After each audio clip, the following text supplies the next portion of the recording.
second student, I don't see him here. Stephen Aw.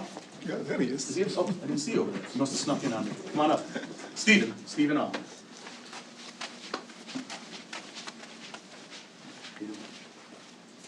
So Stephen is a leader in the classroom. He sets a strong example through his participation and his diligence and his work in both the 7th and the 8th grade. He's maintained strong grades in all of his classes with nearly all A's and set goals of keeping those strong grades through the 8th grade. His team of teachers tells me that they believe Stephen will meet that goal and has already demonstrated his planning skills, his willingness to problem solve in the classroom. He demonstrates empathy as he participates in classroom discussions and interacts with his school community. He works well with his peers and is able to collaborate with other students and lead his group through class learning activities. He often, Stephen communicates a positive attitude in his classes and a curiosity for learning that supports the overall environment of his classes that he's in. Outside of school, Stephen enjoys playing on the football and baseball teams in the community.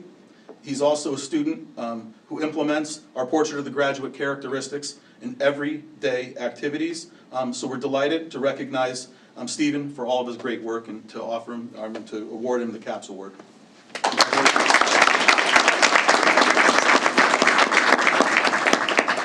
This time I'll call Kathy Burke, principal of Orange Middle School, to come on up.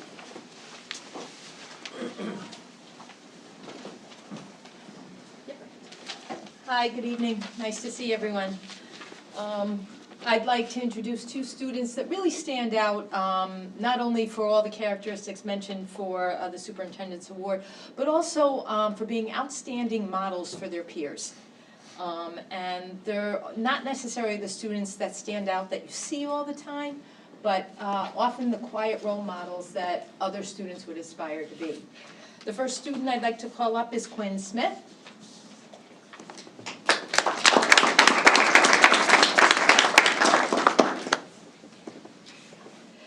So Quinn is a standout member of the 8th grade class whose impact reaches far beyond the classroom. Known for his kindness, energy, and willingness to help anyone, students and staff alike, Quinn leads with heart and humility.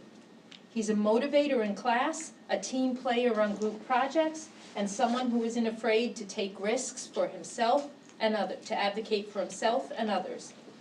Outside of the classroom, he's a multi-sport athlete and a devoted Bruins fan. Quinn plays hockey, lacrosse, golf, and baseball, and enjoys biking and pickleball during his free time. His teachers describe him as intrinsically motivated, outgoing, and always willing to lend a hand. Quinn's leadership, compassion, and joyful spirit make him a true asset to his school community and a deserving recipient of this recognition. I met with Quinn earlier today and we had a conversation and I said, so what's so great about middle school? And he replied that working with his friends is fun. And one of the things that I can take away is that Quinn has that balance of understanding the important work to be done in school, but the social aspect as well. So he puts the two together very well. Congratulations. Thank you.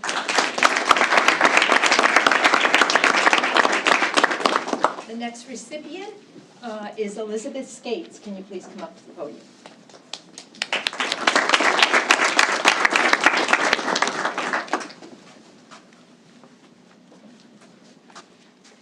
So Elizabeth is a kind and creative 8th grade student who embodies service, leadership, and growth. Elizabeth serves on student council, participates in track, and is part of the peer network group helping create a welcoming environment for all students at AMSO. She also volunteers daily in the AMSO sales classroom, offering support and kindness to students who need it most. As a matter of fact, today at lunch I was taken aback because Elizabeth welcomed a student who had been absent for several weeks for an extended period of time, and it was heartwarming to see how thrilled and how happy the student was to see her welcome back from Elizabeth. Academically, Elizabeth enjoys math, science, and thrives in technology classes where she can design, program, and build interesting projects. Outside of school, she loves working with her dad to build robots and rockets, babysitting, and participating in gymnastics. Elizabeth also enjoys skiing, skating, rock climbing, drawing, and crafting. Her enthusiasm and commitment to helping others truly make her a role model and a true asset to our school community. Congratulations.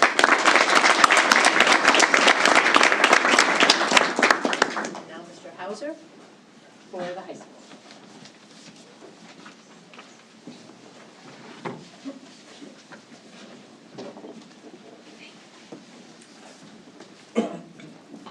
Good evening, everyone. It's my pleasure to introduce 6 awesome members of the high school community. Now, the criteria for this award: community service, academics, and leadership service to the school and community, could not be better represented than by the 6 Spartans you're about to meet. Academics first. I'm not going to talk about each one academically, because here's what you need to know about all of them. They're all taking multiple advanced placement or dual enrollment college credit earning courses. They've been phenomenal students throughout high school. If I was to try to list all those APs and UConn ECE courses, we'd be here for quite some time. So just trust me that they're all stellar scholars. For the most part, they're also what I'd call quiet leaders in our school.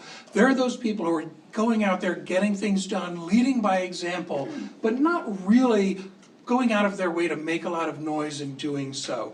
Remarkable role models for their peers. Now, we're going to get to meet each of them individually, starting with Remy Ciambrello.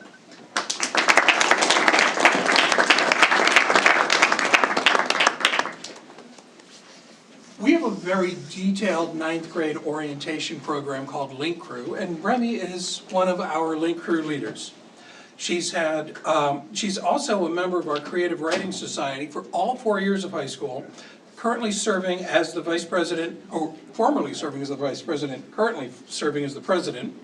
She's been a participant in the Yale Pathways to the Arts and Humanities, and is a member of our National Honor Society, National French Honor Society, and National English Honor Society. She spent 4 years as a member of our cross-country team and multiple seasons on our track and field team. She's the co-founder, the content manager, and an executive board member of the Resolution Roundtable. This is something that she and some peers founded outside of school. She also serves as the co-host, producer, editor, and social media manager of the Meddling Aunties podcast. I haven't listened to it yet, I'm gonna have to now. And she's active in her church's youth group and its Appalachian Service Project, and she co-founded and co-chairs Assist, a student aid club at the high school that provides resources for peers in need. Congratulations, Remy.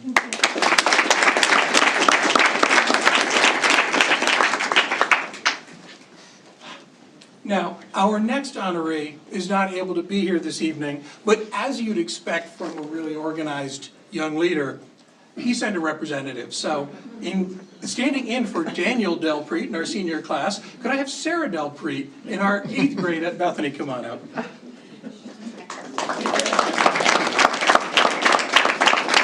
That's like your brother do this to you, isn't it? Dan is also a Link Crew leader in our 9th grade orientation program, which is a natural role for him as the oldest of 7 siblings. He's also a very active member of our student government, and what most students know about him is that he is a natural entertainer. I know I said quiet leaders. Dan's the one exception to that. He's not that quiet. He's one of those voices that literally every single student and faculty member at the high school recognizes, because he's one of our morning announcers, and if anyone's not sure who he is, he's the one with the joke of the day. They're awesome, sort of dad joke specialties from a high school senior. It's pretty cool. He's also a very active member of Amity Creative Theater and a member of our choir. And outside of school, he's working hard towards finishing up his Eagle in scouting, which is a tremendous accomplishment. So congratulations to Dan, and wish him the best.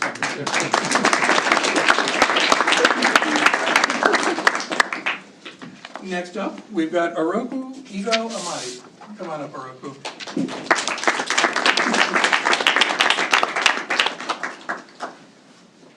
You're going to notice a service trend here with the fact that Oroku is also a Link Crew leader. She's additionally been an informal mentor for students in our Open Choice program throughout her time in high school. And this year she served as a student representative on our climate committee. She in fact was one of the students who helped develop the school climate improvement plan that was presented to all of you in December. She's got a deep interest in the arts. She's a member of our National Art Honor Society. She leads our fashion club, and she works on the costume crew for Amity Creative Theater. She also plays on our tennis team. She has throughout high school, where she's admired for her work ethic, her talent, and her team spirit. Outside of school, she volunteers at Yale New Haven Hospital, gaining hands-on experience with leadership and patient engagement. And she has taken an out-of-school course on NASA bioinformatics. I'm not sure what that is. I hope she'll explain it to me later. Congratulations, everyone.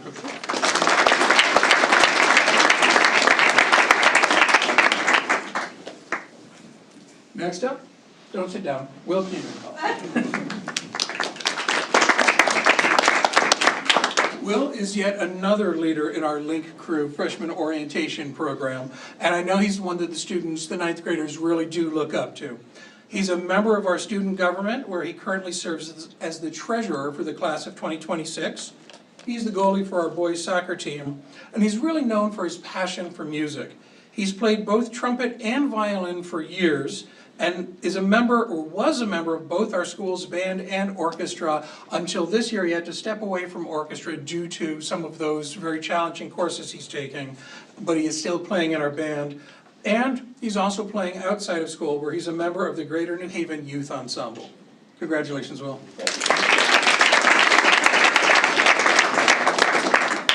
Next up, we've got Sarayu Rao.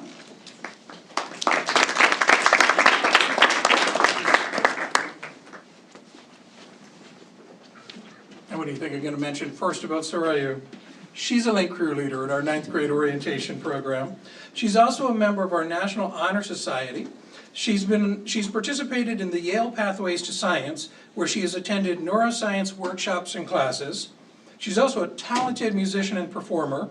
She studies guitar at the Shankar Music Academy and has studied multiple Indian dance forms, and she plays flute in our symphonic band.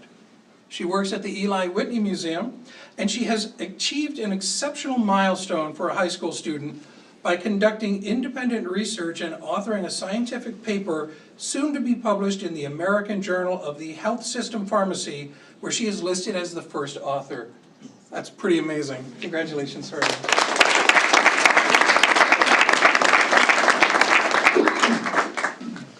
And our final honoree is Clyde Stoltzman.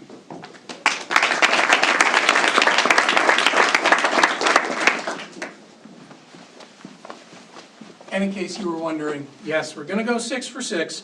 Clyde is also a Link Crew leader in our 9th grade orientation program. He's a member of our National Honor Society, and since his junior year, we've really recognized this incredible leadership potential that Clyde has. In his junior year, he was selected to participate in the Excellence in Leadership Conference, and last summer, he was Amity's representative to Boys State, which is a statewide youth leadership development program that each high school is allowed to select only one boy for. He's a member of our basketball and volleyball teams, and he keeps pretty busy outside of school as well. He's been a camp counselor for the last 3 summers at Holiday Hill Day Camp, where he earned the recognition of being the Counselor of the Week. He has served as an instructor at the Autism Health and Fitness Center. He's got a leadership role in directing a 2-day youth basketball camp through Dribble Drive volunteers. Through Dribble Drive. He volunteers regularly at the Woodbridge Town Library, where he has organized materials and ran a youth chess club. And he serves as a teen board member at the Ronald McDonald House. Congratulations, Clyde.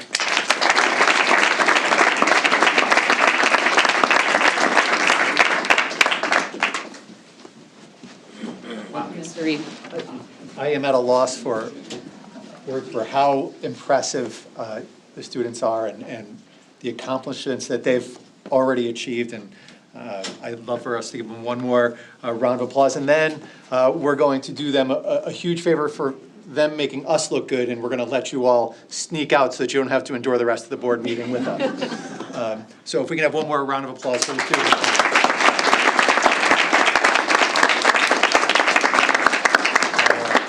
So if you want to grab, we're going to take a 2-minute recess so that we can get out and take some quick pictures if you'd like.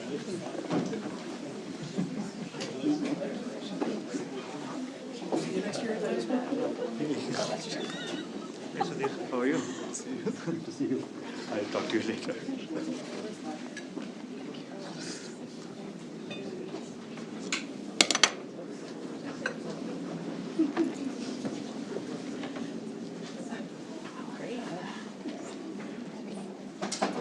Congratulations.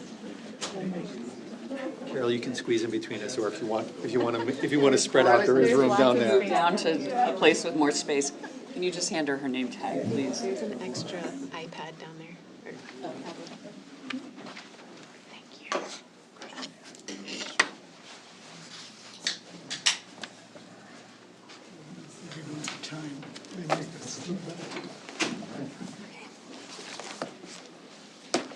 So our next item is public comment, and I will read the statement that Mr. Davis reads.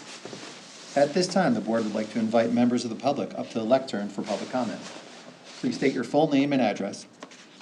If you are a student or under the age of 18, please state only your first name.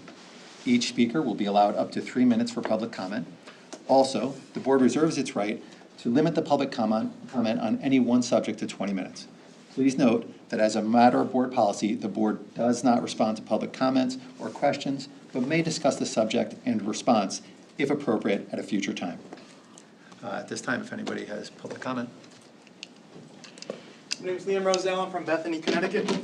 I'm a senior at Amity Regional High School, and I watched the budget presentation. I thought it was I have no notes except the introduction of 2 programs, Magic School AI and Class Companion. Impartial grading is one of the most fundamental responsibilities of a teacher. It measures whether the students understand the material, whether they're progressing, and in many cases, what opportunities they're going to have after they graduate. When we outsource that responsibility to an automated system, the consequences aren't hypotheticals, they turn into immediate and personal consequences. And in my own experience, as this was piloted in my psychology class, this platform has incorrectly marked several of my correct responses on assignments as undeserving of credit.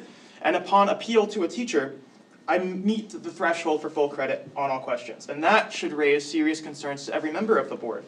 A grading system that regularly requires human correction should not be issuing grades to students in the first place. Students don't have to challenge a prompt in order to get their grades. There's also an ethical problem here. Students at Amity are explicitly instructed not to use AI, and doing so is a violation of academic integrity and gives you disciplinary action. But at the same time, teachers are using AI to evaluate student work. I moved here from Baltimore, Maryland, for the sole reason of the education. It's because my parents wanted me to have a very great upbringing. The use of AI to grade my assignments is incredibly and horribly unethical, and I have a personal objection to it. When the school is prioritizing efficiency over accountability, we're undermining trust in the entire system. And then we get to the environmental impact of using AI. We require students to complete coursework on climate change and the dangers of greenhouse gases, and we're enabling the use of technology that is deteriorating the environment. In my letter to the board, experts conclude that 1 kilowatt hour from an AI data center will take 2 liters of water to cool it. OpenAI specific servers use 39 million kilowatt hours every day. And if you do the math, that's 20 million gallons of water spent on cooling these server farms. These represent actual environmental harm that we are contributing to, and it directly conflicts with the principles that Amity seeks to embody. I'm not opposed to innovation in education. I am opposed to experimentation that risks fairness and ethics and environmental responsibility without student consent or adequate safeguards. IBM would say in presentations to companies when they were first pitching the idea of the internet that a computer can never be held accountable and should never make a managerial decision. And I couldn't agree more in this instance. I respectfully ask the Board of Education to reconsider the use of AI-powered grading tools and to affirm that the evaluation at Amity is human, accountable, and ethical. Thank you for your time. Thank you.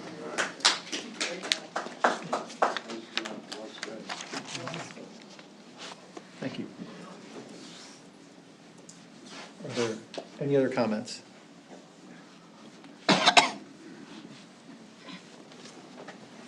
Hello, I don't know how to follow that. I don't know how to follow both the words and what you just said is excellent. Jen Sulo, 497 Ridge Road in Orange, Connecticut. I have 3 sons. Kim Wilson, 414 Cold Spring Lane in Orange, Connecticut, and I have 2 children.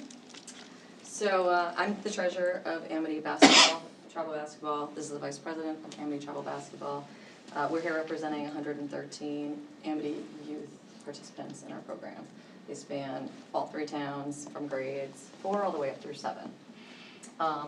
This represents about 80 Amity families. We've been operating for about 5 years as a nonprofit organization that continues to grow. And we'd like to partner for increased efficiency. So consistent indoor practice space at the middle school gym is critical for safety and skills development. We really need your help to ensure gym space is available for our kids in Orange, Woodbridge, and Albany.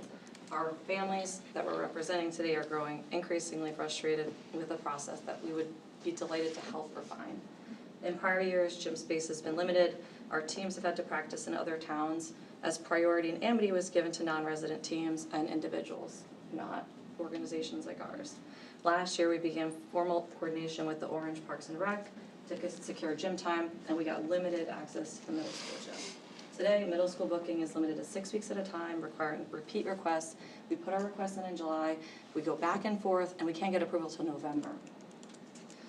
Approval often comes months after making requests. Because we can only request 6 weeks in advance and our season is 4 months, we're constantly changing the days of practices, and families are going increasingly frustrated, citing that they're paying tax dollars and should have access to local gyms.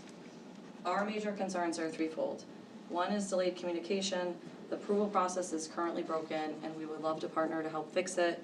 2 is scheduling conflicts. Gyms are often given to out-of-season or out-of-town programs over our own youth in the community.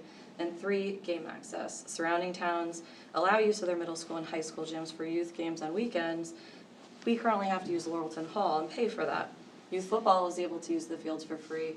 Can we somehow establish a similar partnership for our youth basketball teams if the space is available? So our request is threefold. Our goal here is really to provide the kids and their families with a positive, consistent experience. We are looking for formal recognition and support of our league as a community youth sports program. We represent 113 kids and over 80 families, and we expect 20% growth next year with the addition of 3rd and 8th grade teams. We're looking for a consistent season-long approval process and access for our boys and girls participants, as well as access to the middle school and high school gyms on weekends as reasonably available to play games so we don't have to go to Laurelton for all of our games. We respectfully request a follow-up at your earliest convenience. Thank you so much. Thank you.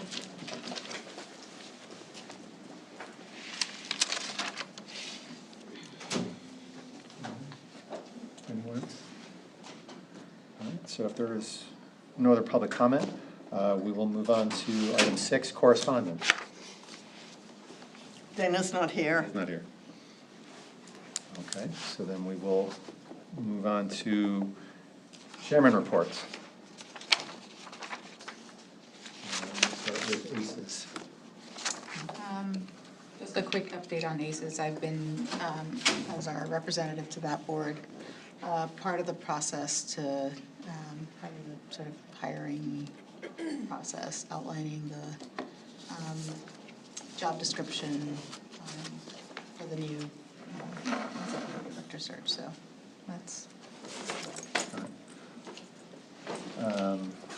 Ad hoc school start time? Donna, can you hear us? Hi, Patrick. Yes. Yeah. Hi. Yes. Sorry. Yes, I can hear you. We are planning a meeting in February. I'm working to have a date, hopefully by, I would say, midweek to the end of the week, and to Jen. and then we will have our next meeting. Did you hear me? Yes, thank you. Okay, Kate? Can I just ask a question? Yeah, sure. So have you received any feedback from the meeting that we, Yes, that's the purpose of the February meeting, is to share it with the committee and so figure you out. do get feedback? Yeah. Okay, thank you.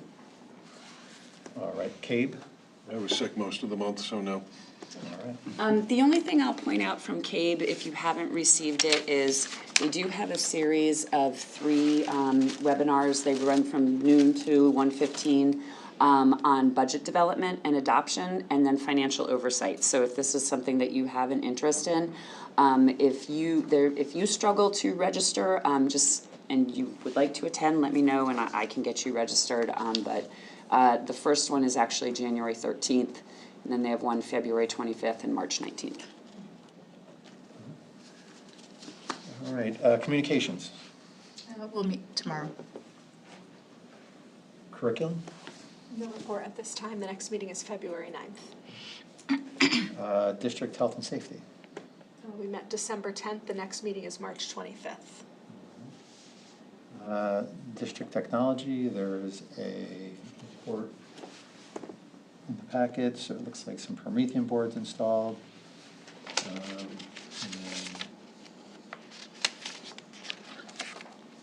some work on the servers, look at operational life. And we also have a technology meeting, which Ms. Shakay is now a part of. That comes up Wednesday this week. Excellent. All right, facilities, we do have a report in the packet. A lot in there. Some of the big hits, if we have not gone over before, the bell and paging system upgrades for middle school is getting pushed, just so that we can do that safely. We did award a contract for the fire pump replacement at AMSB. Silver Petroselli is working on the middle school plans, looking at the upgrades to the library media centers. We do have a meeting, and off the top of my head, I cannot remember the day, for the high school building committee, which is the 21st. Yes. The 21st, and then another Zoom meeting on the 27th to approve our minutes from the 21st, so that we can meet some state deadlines. If you have any other questions, feel free.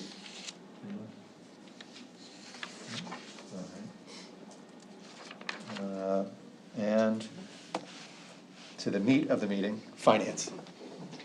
So we have Representative Sora Mahoney-Sable here tonight to present the audit report for the board for your approval.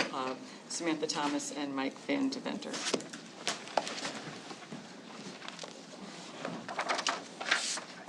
Thank you very much.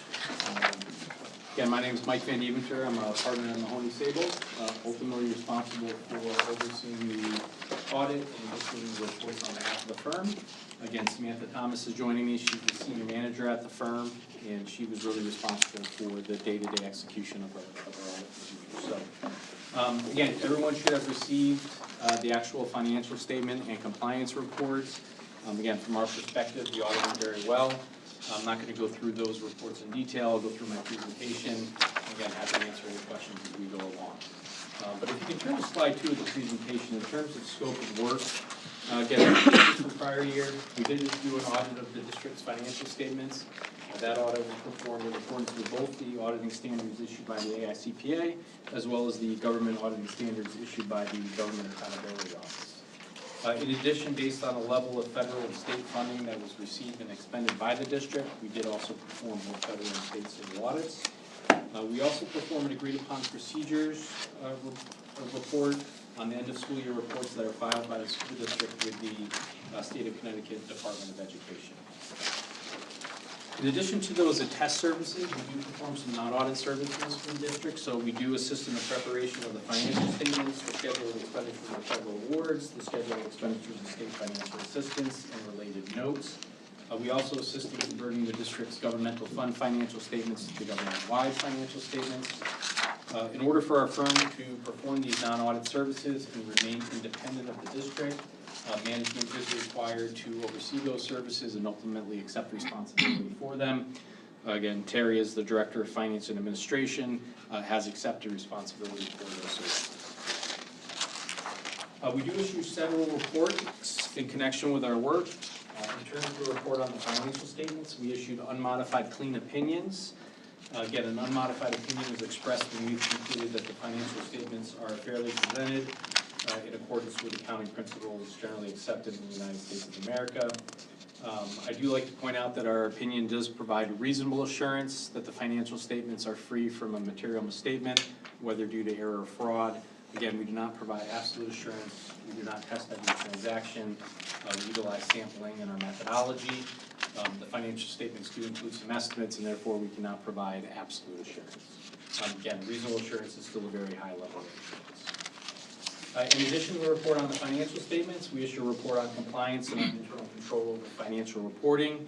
Again, if you read this report, we do not actually express an opinion on the district's compliance with laws and regulations or on the effectiveness of the district's internal controls.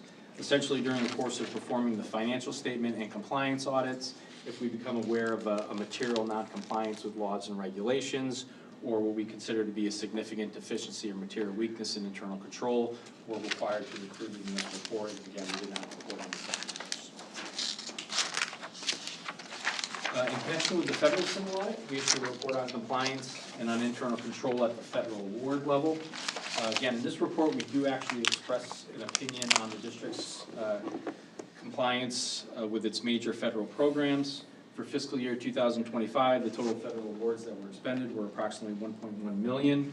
The major program was the special education cluster.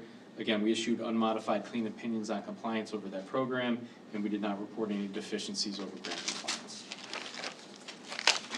We issue a similar report in connection with the state single audit. For fiscal year 2025, the total state financial assistance that was expended was about $1.2 million. The majority of that is considered exempt. The portion that was not was $264,000.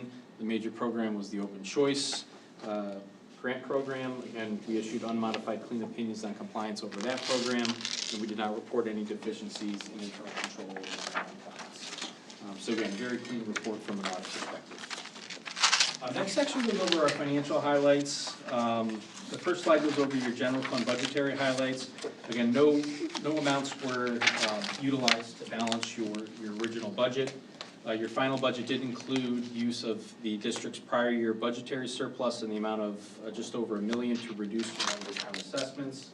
The current year budgetary surplus totaled just over $2 million. That was driven by a surplus on revenues and other financing sources of about $234,000, and then expenditures were under budget by approximately $1.8 million. Subsequent to year end, the district did authorize the transfer of about $1.1 million of the current year budgetary surplus to the Reserve for Educational Expenditure Fund, with the remaining available to reduce your future member town assessments. Again, one thing that I want to point out is we did not have any significant audit adjustments that affected the information that would be provided to you as a board during the course of the year. The next slide goes over your governmental fund financial highlights. So this includes the general fund as well as the Reserve for Educational Expenditures, your capital project funds, your student activities, and other special revenue funds. The district reported combined ending fund balances of approximately $6.8 million. That was an increase of about $606,000 from the prior year. Of the $6.8 million, $3.4 million is in your general fund. That consisted of about $338,000 that had been assigned for outstanding purchase commitments, approximately $898,000 that was restricted to reduce future member town assessments, and then $2.2 million that is included in the Reserve for Educational Expenditures Fund. You're still reporting your Reserve for Capital Non-Recurring Fund that had a restricted fund balance of approximately $2 million. That was a decrease of about $216,000 from the prior year. And then all the other funds in the district had an ending fund balance of approximately $1.4 million. Those amounts were restricted or committed for specific programs, again, including student activities, food services, and scholarships. Again, no deficits and fund balances were reported. The district does also report a internal service fund, which accounts for the self-insured health insurance activities. That had an ending net position of approximately 1.4 million. That was an increase of about 425,000 from the prior year. Again, the ending net position represents approximately 3.2 months of your fiscal year 2025 claims expense. Again, we typically look for that to be between 3 and 6 months. Last slide on financial highlights goes over your government-wide financial statements. Again, the government-wide financial statements are your governmental fund financial statements converted to a full accrual basis of accounting. So it includes all of your capital assets and long-term liabilities. From a user perspective, the focus on the government-wide financial statements is typically on your long-term liabilities. The district is reporting a negative unrestricted net position of approximately 3.4 million. That primarily reflects the funded status of your pension and other post-employment benefit plans. That will be funded over time. In terms of the net pension liability, that totaled approximately 2.9 million. That was a decrease in the liability of about 628,000 from the prior year. And again, that was really driven by your current year investment gains on plan assets. That fund is well funded at about 87%. Again, that's utilizing a discount rate of about 6.875%. The district also reports a net other post-employment benefit liability. That liability totaled approximately 986,000 as of year end. That was a decrease of about 524,000 from the prior year. Again, also driven by the current year investment gains on those plan assets. That plan is also well funded at about 81%, and that's utilizing a discount rate of 6.5%. And then the last section just goes over our required communications. And again, these communications are really geared towards when the auditor runs into issues during the course of the audit. We have certain communications that we are required to make. The first item here talks about our responsibility under the auditing standards. Although we do assist in the preparation of the financial statements, they are the responsibility of the district. Again, it's our responsibility to perform our audit procedures and express our opinions on those statements. In terms of the plan, scope, and timing of the audit, again, happy to report there were no changes in the overall scope of work or the timing of the audit that was agreed upon. All the reports were filed by the December 31st statutory filing deadline. In terms of significant accounting practices, the district was required to implement a new accounting standard, GASB statement number 101 on compensated absences. The implementation of that statement did result in a decrease in the beginning net position of the district's governmental activities of about 1.6 million. The financial statements do include some significant estimates and judgments. Those consist of estimated useful lives that have been assigned to capital assets, estimated amount of vacation and sick leave that employees will use in future years, and discount rates that are utilized to determine net pension and OPEB liabilities. Again, we did review those estimates. We did deem them to be reasonable and consistent with industry practices.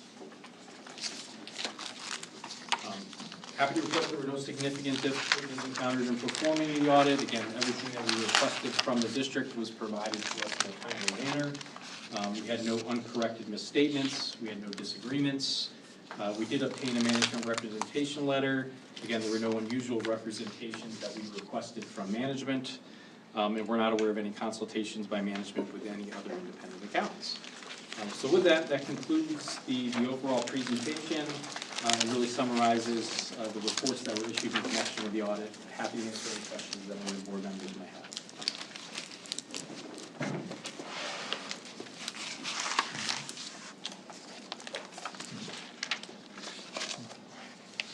Very comprehensive. I guess, no questions from the board.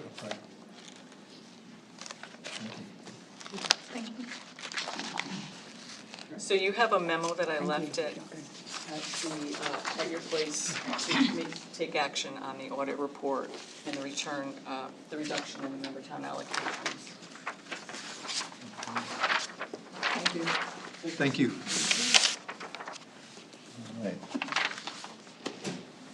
All right, so it looks like the Amity Board of Education needs to move to accept the annual financial statement for the period ending June 30th, 2025. Can we get a motion? I'll make a motion. Second. Any discussion? It was also approved at finance. It was. It was recommended by finance. I was here for that. All right, no discussion, can we call the roll? Yes, Ms. Bradley? Yes. Ms. Sheckey? Yes. Dr. Kronikron? Yes. Mr. McDonough? Yes. Mr. Reed? Yes. Ms. Rebuse? Yes. Dr. Oladile? Yes. Ms. Schuster? Yes. All right. All right, and so then, I just have one question. yes, Do we do a midterm or we just do end of, Just the end of the year. just end of? Okay. And they come out 2 or 3 times. They come out in May They before do? the end of the year, and then they come out in the summer, and they come out in September. Did they support the new accounting system you had to transition to? Does it mention the GASB or G? Well, we all had to do it. Nobody wanted to do it, to be honest. But we all had to Okay. do it. Okay. Yeah. all right. And that, was that required by the state? By the accounting standards. Thank you.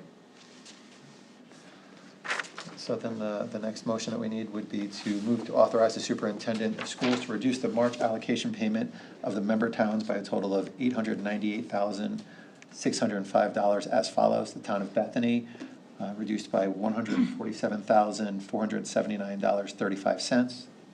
The town of Orange, $446,061.23. And the town of Woodbridge, $305,064 and 50 cents, for a total of $898,605.08. Can I get a motion? Mr. Sudhir, thank you. And a second. And the finance committee recommended. And the finance. All right. Can I just ask a quick question? Sure. And maybe it's not, we can't cover it here if it's too long of an answer.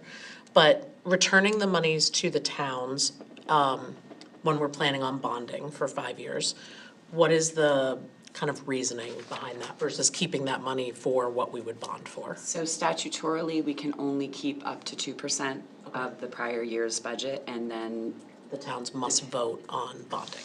and, yeah, well, and then we, just whatever is beyond that 2%, we return to the towns. We can't keep it. We're not allowed to have that big of a reserve each year. Okay, and bonding versus putting those things in the budgets, each of those 5 years? So Yeah. having the money come from the towns versus bonding for it? I can talk as a finance person. Yeah. You're typically, when you go out to bond, it's sort of like the concept of the present value of money, right? Like $1 today is always worth more than $1 in the future. And so you're trying to align your debt service payments with the useful life of what you're paying for, right? So if we're putting a new roof on the middle school that has a useful life of 30 years. 30 Yeah. years, like that allows you to match your expenses with that useful life over the 30 years as opposed to expending it all today. Okay. That is technically at a much higher present value than stretching it out over the life of the. Okay, So so that's- what you choose are the things that you know will have that useful. So long life. generally, from a financial perspective, it makes sense to go out and bond for large capital projects that have long useful lives, because you're better aligning like your payments with the use of those things. Okay, that's really helpful, thank you. And it aligns the costs to the people who are receiving the services, right? So Correct. today, we don't want to pay for everybody in the Everybody who's future. gonna pay, yeah, who's gonna be in the school in 20 years. Got it, okay, thank you, sorry.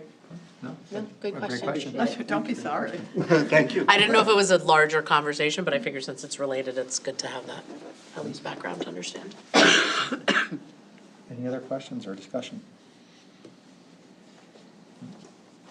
Can we Ms. call- Bradley? Yes. Ms. Sheckey? Yes. Dr. Kronikron? Yes. Mr. McDonough? Yes. Mr. Reed? Yes. Ms. Rebuse? Yes. Dr. Oladile? Yes. Ms. Schuster? Yes. One thing I'll just add to the last question, you also want, when you go out to bond, like, you don't wanna do one-offs, like $1 million here and $10 million there, cause there is a cost to going out Doing and the bond. bonding. So it helps to kind of aggregate and like a lump sum. And there's also a town, if we have a referendum, vote for it too, Correct. right? That's part of the cost too, cause you have to. Yep. All right. Thank you. So the next item would be the discussion of monthly financial statements on page 133. So not a lot of changes from last month. The highlights are that the special ed excess cost grant, we got the first estimate from the state. It's higher than anticipated by $67,000, roughly $300. And then some changes in the special ed transportation and tuition line. Overall, put us in a better position by $164,080 compared to last month. The health insurance claims are still running high. They're 105.2% of the budget, but fortunately they're offset by fees, mainly pharmaceutical rebates, that is making up for most of that overage at this point. We're still receiving some virtual net metering credits, but they are just diminishing at this time of year just due to the decreased sunlight. And that is really the highlight of the financial report. Thank you.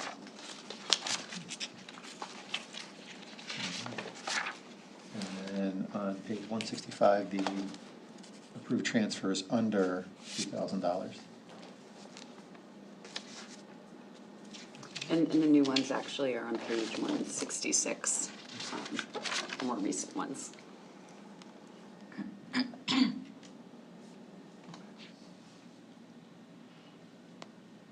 And then discussion and possible action on transfers over $3,000. So we have 3 transfers. 2 are related to special education. One for homebound instruction to students that we have to contract outside for when our teachers are not available. And the second is for special ed transportation, just a change in ridership that we were splitting with the elementary districts. And then the last one is for a router for the tech ed course in the high school. Most of it is going to be covered by Carl Perkins, but the actual cost was more than the grant could support. So between the art department, which also uses this router, and the tech ed department, there's a transfer request for about $4,000. Okay. Finance. Yes. All right, so can we have a motion to approve the transfer of special education services to cover homebound services, $5,000 from professional technical services to certified salaries? Is it the other way around? What's on the paper is the other way around. Oh, you're right. You are one. Sorry, I know that was wrong one time. No, that's right. I'll make a motion from certified salaries to professional technical services. I'll second it. All right. Ms. Bradley? Yes. Ms. Shake? Yes. Dr. Kronikron? Yes. Mr. McDonough? Yes. Mr. Reed? Yes. Ms. Rabuse? Yes. Dr. Oladile? Yes. Ms. Schuster? Yes. All right.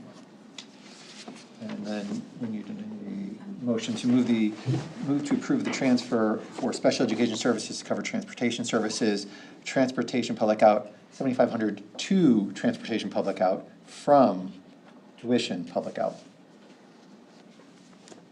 Anyone? Bueller? Question? Oh, I have a question. Yeah, if you like. I have a question about this motion. Okay. Can you tell me a little bit more about like sharing transportation services with the elementary district? Sure, Or so we like- try to combine bus runs when feasible with the other elementary districts. So if I have a student who lives in Woodbridge and they might be going to a school in Milford, and Orange might have a student going to that same school, we try to put them on the same bus. Okay. When feasible, when it's the same bus company, when there's a couple other factors, when it's developmentally appropriate. Sometimes though, when we do that, changes happen. So when, in this case, a change happened with one of our elementary districts, so thus now we're reducing the number of students on the bus, so it changes how the total cost of the run is divided.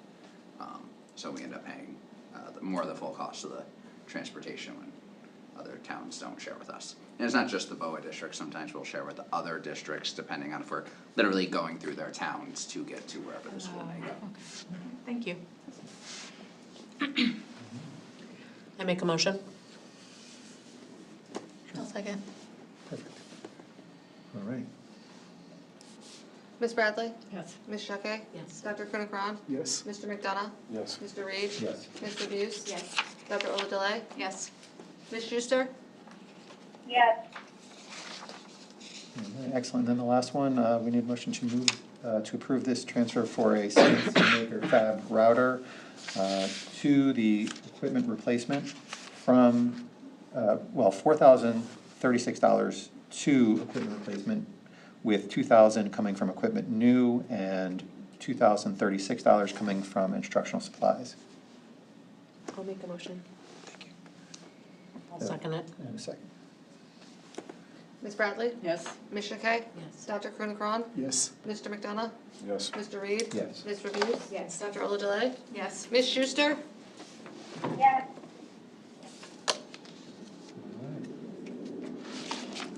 And then,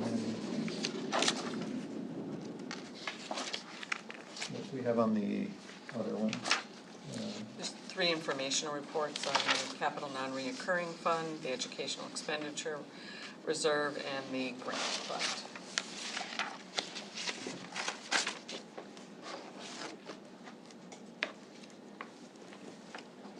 I have a question. The second to last row that says undesignated, is that $5,724 that's undesignated in that fund? But not assigned to any particular project? That's in the balance. It's interest that's coming in, so at the end of the year, we'll have the board, when they designate any other funds, we'll have them designated. For Okay, right because now, I it's was gonna just say, I accumulating. thought we had to designate Yeah. it for something. Okay, so it's interest. Thank you. Any other questions? All right, let's move on to policy, second reads. School calendar, page 173. So you would have had the first read at the last meeting. It was very colorful. It was red and it was blue and it had strikeouts and it was black and it had all the changes that we've made. But this is the clean copy of the proposed school calendar policy. There is an accompanying regulation that gives us a little bit more guidance that will also be published should this be approved tonight.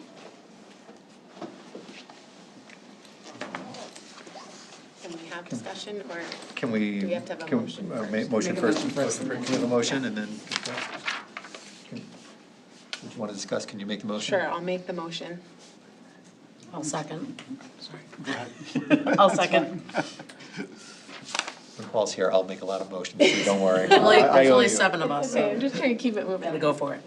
What was your question? So I guess I have a couple questions. One, I think adding the holidays last year in some regards has opened up the floodgates a bit. Like, we've already seen a couple requests for adding additional holidays. We had someone come in public comment and ask to add Chinese New Year. We got an email with somebody asking to add Three Kings Day. And I'm a little concerned that there is nothing kind of hard and fast about exactly what the policy is for adding holidays to the calendar. And as part of that process, I feel like there needs to be some discussion of like what the economic and financial impact is, because, you know, as of this year, for example, I know we go a full week longer than like Orange schools, for example. So when we're not sharing those buses, what is the financial impact? So every day that we take off that they don't, there is a financial impact to the school.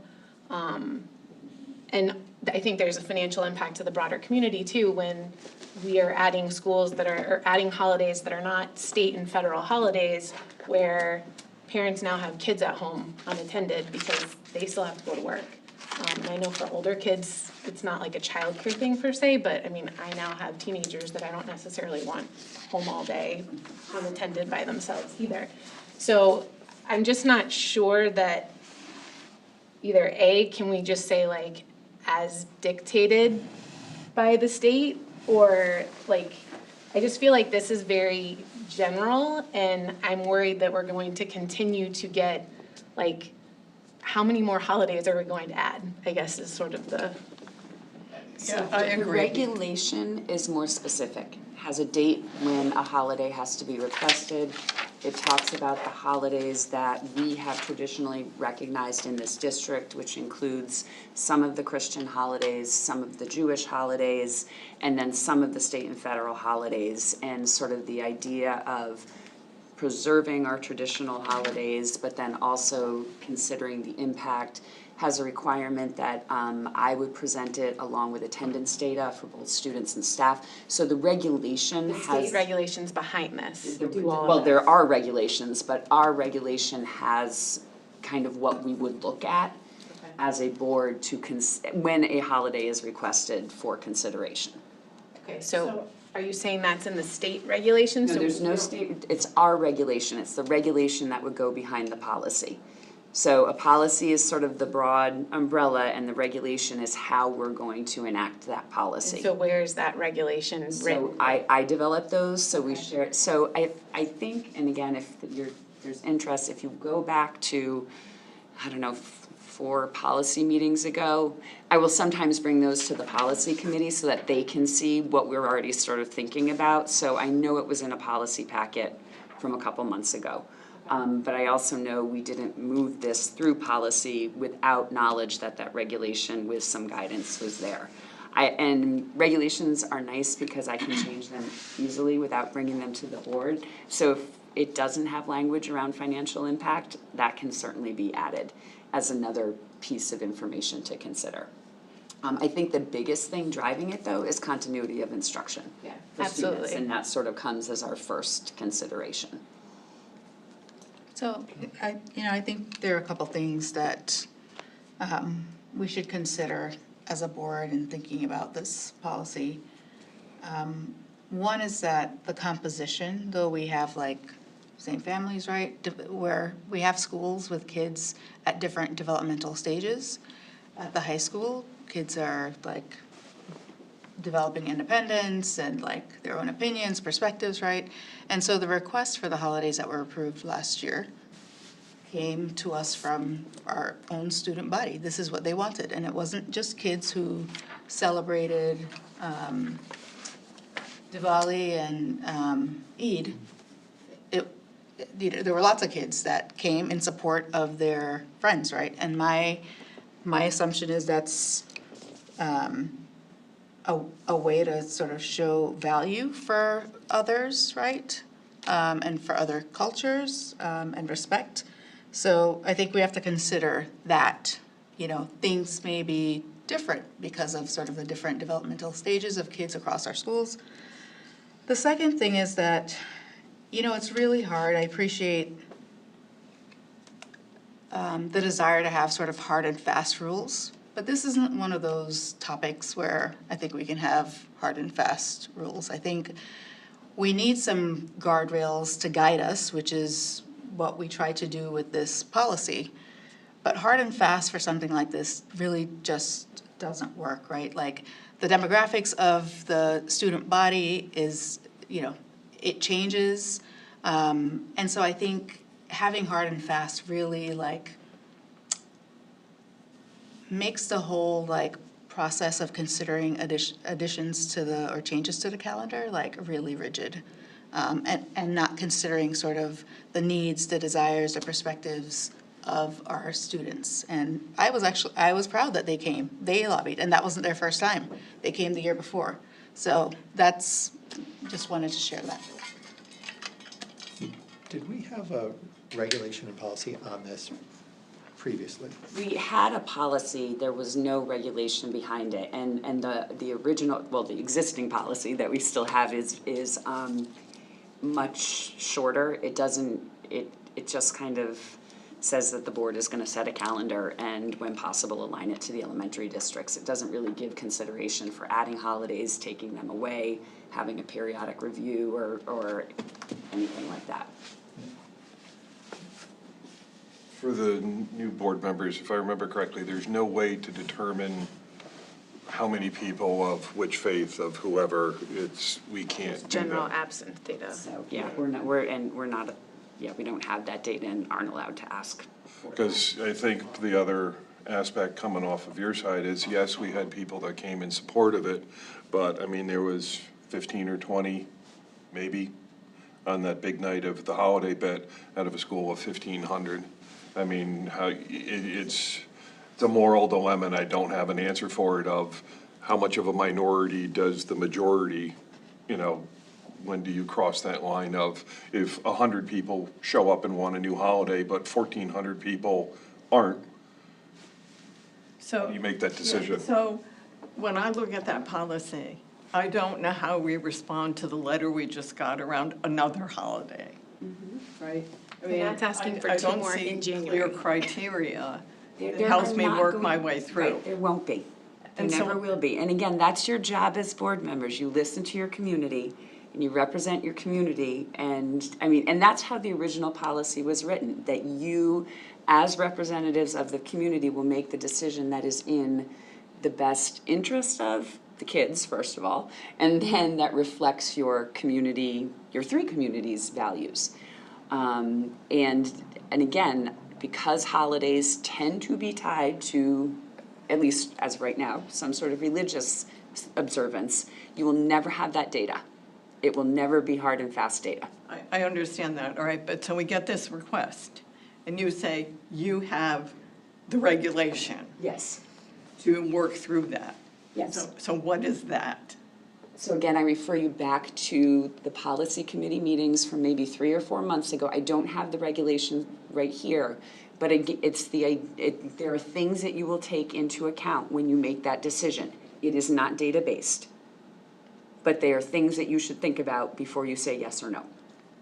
So You being the board. ultimately, I'm trying to make sure that I understand you. Ultimately, at the end of the day, people are gonna come and make requests. They can request whatever holiday they want, and it comes down to us making a decision Yes. based on what we feel. And there are some guidelines for recommendations, but it would all. The only data point I have is how many kids are absent on that holiday versus another normal day. But there's no- And how many there's no- teachers There's are nothing absent. that requires us to make a decision one way or the other. I mean, technically, we're making a decision once a year when we approve the calendar. Yes, and that's the structure of when the request comes should be aligned to that. So, And I guess the other thing to consider is that once we add things, because of how this is written, that becomes the customary, what is the wording in here? Something about, may include additional days that have customarily been recognized by the district. So I think we need to be cognizant of the fact that every time we add something, it is going to be very difficult, even with changes in demographics and population and evolving of our towns, to ever go backwards. so the regulation does, excuse me, have sort of a 5-year checkpoint where as a board you are supposed to stop and say, okay, are all these dates still appropriate? You know, and I mean, certainly in our time, Veterans Day has come and gone. So we have seen holidays change. The President's Days have come and gone. So I don't think that it's necessarily is going to lock us in to pretty soon the entire year is just holiday and no school. And you know, and again, I think there are sort of 3 points that where you would want to, where I think you would have better guidance. The absence data, the continuity of the instructional year. So how many times are there 4-day weeks versus 5-day weeks? And when are they occurring? And then what the other 3 elementary districts are doing, because it also still requires you to have some alignment to them. So I think those 3 give you some guidance so that you're not just randomly making the decision. And like I said, if the language isn't there, and I can't remember if it is or not, add financial impact in. I just wanted to add 3 points that I think came up last year, and then some of those didn't come up today, right? So one of the things is with the absence data is not good in any way, because if a community feels that they should be at school, they will show up. It does not reflect the importance of the holiday. So that data is not very useful at all. The second thing that we did talk about was the financial issue. But the financial issue is joint, especially because it's a regional school district, is tied into what our other districts do. to the extent that Woodbridge and Bethany now decided to follow Amity, right? Now the financial costs are very different than what it might have looked if one did not move ahead. So it's something that we really need to think a little bit about, like, who moves first, what causes, if Woodbridge moved first last year, and then, so these changes are there. The third thing is the Chinese New Year was accommodated already, right? Like, even though it was not technically put in, because last year it was not a holiday. The important thing to think about is that when you put 5 holidays, it doesn't mean 5 things get added up, because there is always weekends, there is spring breaks.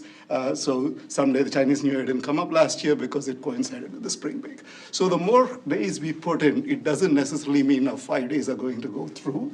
It actually averages about 3, or so taking the Jewish holidays as well, like it averages about 3 to 4 days no matter what. So I did this calculation over a 10-year period last year, and I found that the variance is much less than what we might think if all 5 days showed up on a weekday. So those are some things that also we might want to consider, and I just wanted to do. So we did this analysis last time, and I just wanted to bring everybody up to speed on that. Thanks. Thank you, Sudhir. Just one last question. I guess, why do we anticipate like an influx of additional requests? There was a Three Kings Day request. There was a Three Kings Day request this time. Okay, so we already talked about Chinese New Year last year. That was already done. That was already there. So it's Three Kings Day.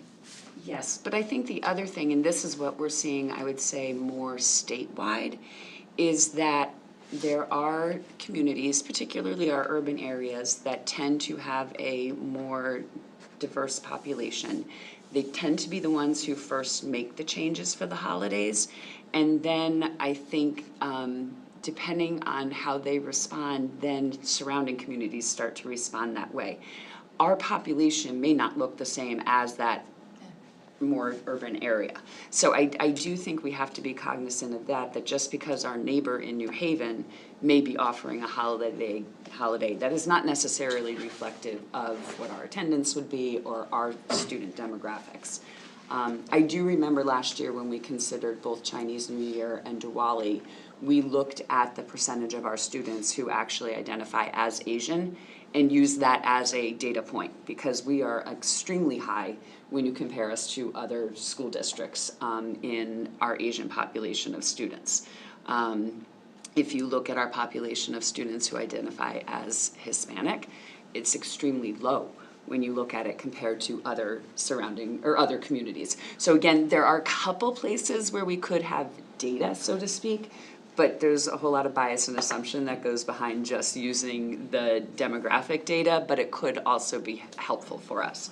But I do think that's why there's a concern, is because we do see some holidays added in certain populations, but they do tend to, I believe, in those towns or cities, actually have a different racial and demographic breakdown than what perhaps we currently have.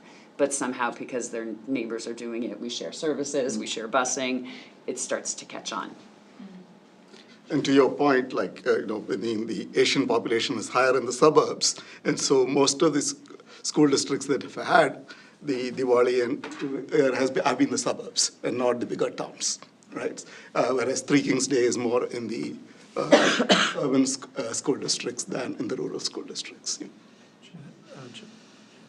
Did you ever hand up? You want to go first? Yeah, I just wanted to sort of share an on-the-ground perspective, because Trey and I actually surveyed at least members of the Student Gov about their sort of views on the new holidays, and we had a lot of qualitative data of people sharing sort of how they celebrated that day, or if they didn't celebrate, sort of what they did on that day. And I think something that really stood out to at least me was the people who said that they were invited to a friend's Diwali party, or that they were encouraged to or their friend gave them something for Diwali, or they were just sort of part of Diwali in a very organic way.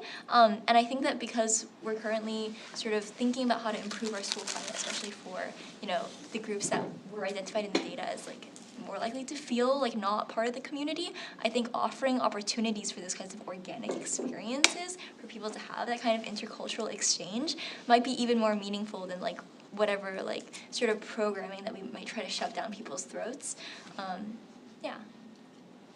Thank you, Janet. Is there anything in either the regulation, I don't really see it in the policy, but maybe worth putting in the policy about sort of the number of requests that are received, that, you know, that would be a point that we would take into consideration? You know, if you're saying it's this, this, and this, right, it's, you know, absences, would number of requests be one of those things? We did not put that in. Somewhat to Mr. McDonough's point, what is it 200? Is it 500? Is it 10? Like, Where's the point? Yeah, we would have to figure out what is kind of a tipping point of requests. I would certainly say that in the case of the two that we added, it was really more the persistent request of the student gov. They actually came to us for 3 years, so it sort of outlasted even some of your terms. They came consistently for 3 years, same holidays, same requests, same rationale, just different kids every single time. So it was more, not so much volume, but persistence and kind of making a very strong argument. Okay, so you don't feel like it's worth putting something like that? I mean, on what number would you set? So it kind of leaves an abyss for the requests we're getting now. Well, I think that it's up to us. It's up to this board, however you feel. And like I said earlier, you know, listening to our community, they were persistent, they kept coming back.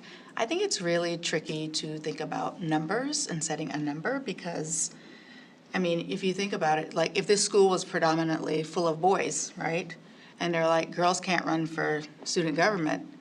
And if it was based on numbers, the girls would never, right? And you had to like outnumber, girls would never be student president or whatever. So I think it's, you know, we have to think carefully when we think about sort of setting any particular number. This is just one of those areas. I think as a board, like there are certain things that are hard and fast and there are rules, regulations, and numbers attached to it and percents. This is not one of them. This is one that we are guided by our community, your gut feeling when people come, when the students come. For me, if it's coming from the students, I pay very close attention. And if it's coming from the students persistently, that's just what leads me. You'll figure out what leads you, but it's really ultimately up to us. I don't think there's anything else. We have guidance, and you take the guidance and you make the best decision, whatever the best decision you think is for our community. We do have to bind it in the requirements, the educational requirements we have to manage. Yes, yes. But that is partly why I was saying that the average number of days in the school is not as high as we might think, right? Because if it's only averaging about 3 to 4 days, like, you know, meaning we do have that flexibility. And then the question, so it's not as bad as we might think in the beginning. The other thing is, of course, in Three Kings Day, one issue that might come up is that the state is likely to potentially do this as well as a state holiday. And that might, you know, change the equation as well, because once it's a state holiday, then the request might come across as even stronger. So that's another thing that you might want to think about. I really thought when you were saying about if it was predominantly boys that they were going to request that they get the Super Bowl off. Oh, that would have been even better. But that's a good one. Mike has been waiting to talk. Let's ask your question and then try to. It's kind of an in-house thing for the request that we got for Three Kings. Did they request it to all the other towns? How does that work if we get a request and we bring it to a vote and we don't include the 3 other towns? Do we communicate that over and bring them in? Well, so, again, by the regulation, the requests that came in wouldn't even be for 26, 27. Because of the timeline, it would have to be for 27, 28.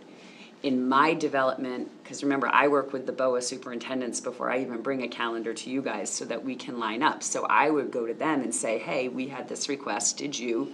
What are your thoughts on it? Do we add it? And I would get feedback from them. And then when I go to present the calendar, if somebody said, well, what about Three Kings? And I said, it's not on there because the 3 elementary districts weren't going to put it on there. It happens to come 2 days after almost 2-week winter break, and our kids are in the middle of preparing for midterm exams, which come essentially the week later, and we don't see a high rate of absenteeism.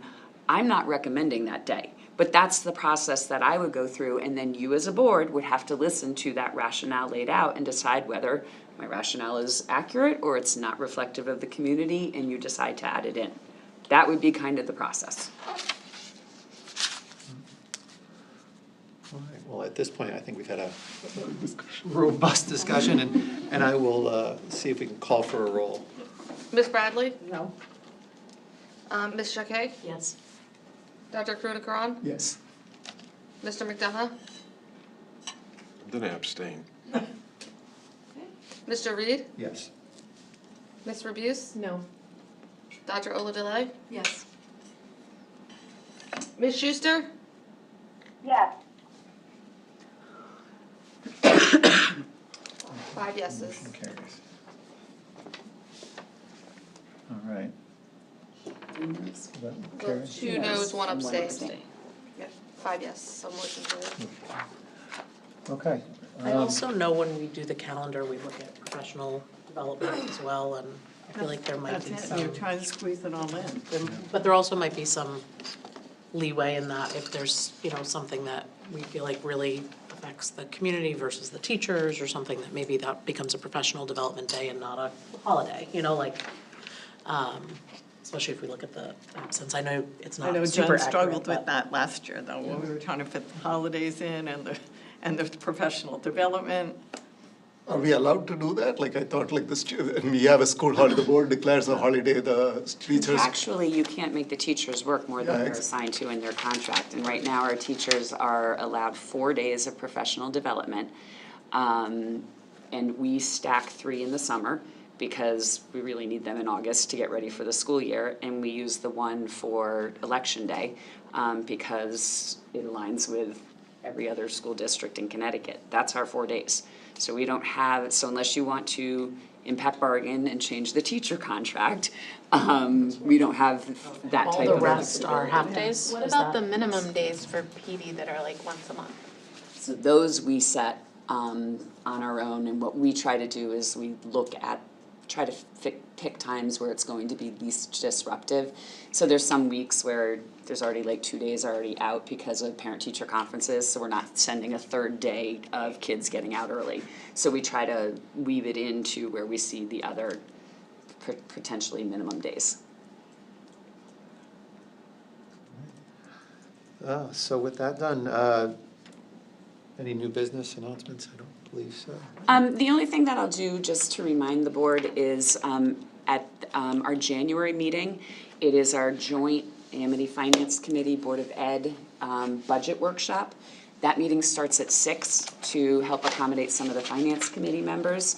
As a result, though, it also pushes policy or any other committee that's meeting that night to 5 o'clock, so that there's an hour for the committee, and then we can get right into the budget workshop. So if you just kind of keep that in mind, and I'll send it in my weekly reminders, but I wanted to make sure I pointed it out. Can I just address the one public comment from the Amity travel basketball? Is that? I don't, we typically don't do it during a meeting. But if you have questions. Can I make it a new business item? Sure. Oh, yeah. So after I was elected, I was approached by them. I have full transparency, 2 children who play for the Amity travel basketball program. They sent me the policy as it exists, as it currently stands in terms of how it works for nonprofit requests. Youth programs that are serving our 3 towns that are nonprofit are supposed to have priority access after the school has access. And it sounds, both by the way the policy is written and their experience in terms of trying to request time, to be very difficult and non-transparent. So like when they go to try to get access in other facilities, like they can see a calendar of like what's accessible. What they told me is that they're submitting, there's like a fee every time they apply. There's no transparency from their end in terms of, is it available or not? So like, we're collecting the fee and then we may say, nope, sorry. And it's, so that, you know, they're trying to plan out a schedule for, I think it's 10 or 12 teams at this point, or upwards of 130 kids. And it becomes very challenging and parents get frustrated and all of that when it's inconsistent across the season. So all of these are teams that are ultimately feeding our schools and the high school. At this point, we have multiple coaches even who work for Amity, and are paid coaches within the program for some of the older teams. So I think it would be nice if we could either try to amend the policy to make it, not more favorable necessarily, but easier to, more transparent, easier to navigate. You know, they're happy to pay facility charges, so in that instance, it's potentially a revenue source as well to leverage our existing facilities. And they did make the comment to me that like when they go to these travel meetings with these other leagues, like there's a Fairfield League, there's a Milford League, we are the only travel program that does not have access to a school that they can offer up for home games. So we play a lot of games elsewhere. Can we get, I would assume that this is run by, is this a facilities or is this an athletics? So it would be facilities, and I'm happy to look into all of this, because what I'm not even clear is if the challenge is the policy, which, I think it's kind or of, if it's the system that we use. I think it's a little bit of both. And so it's something Ms. Loomis and I can work on. Okay. I can certainly say a request in July for November will never be filled until October, because we are. You're waiting on your own schedule. We're waiting, so, you know, I know the timeliness, I certainly heard, but we're not gonna fill. I will say the other piece of it is like, there are nights where like I'm picking my kids up from practice and like there's a men's league that's coming in to play, and it seems like, well, why wouldn't our youth nonprofit programs have access before a? So we always give priorities to Parks and Rec first, and so, and more than likely, if they have not been connected to a Park and Rec program, they would be third in the list. Okay. The men's league is actually through Park and Rec, so they get priority over us, or over a youth group organization. You know, and I think the other thing that they're experiencing that's different, I could be wrong, I don't know how many of the other locations are regional school districts. I mean, that is part of it. Because that changes a lot of the accessibility. But I'm gonna guess that Park and Rec is probably perhaps already usurping some of the time that they're requesting. But again, we are happy to look into it and see if there's anything we can do to improve the process. Their requests seem very reasonable, and so I think if there is a way to kind of deal with that in a good way, it would be very good. Can we, at the next board meeting as well, get a presentation on AI grading? At this point, no, because I'm not actually sure what is being used, how prevalent it is. It is, to my knowledge, not. But I think we need to get some more information before. So can we get clarity on it then? I can do some work and send you a response, yes, at some point. And if we're using it, can we get a presentation on it? If it's in the budget for next year, I guess, is I can assure you it's not in the budget for next year. Okay. Magic School AI that is the one student program that is approved for students to use artificial intelligence. Okay. Remember things like Gemini and ChatGPT, that they don't actually have the student data privacy rights associated with them. So Magic School AI is the platform so that kids can use AI. I don't, and we can look and see what else is being, you know, it's got a lot of lesson planning and stuff like that. Plagiarism check? Isn't that like the automated process? Well, we do have that too, so that's one of our, like our no red ink is, you know, sort of the plagiarism check, so we definitely have that. But that's been in existence pre-AI, it's always been around, but the particular program he referenced is not something that I am It might have been an individual teacher doing it, right? part of our budget, so we'll follow up on that. We'll follow up. All right, great. We look forward to hearing about it. Great. All right. items for the next regular meeting agenda, do the chairperson by January 30th.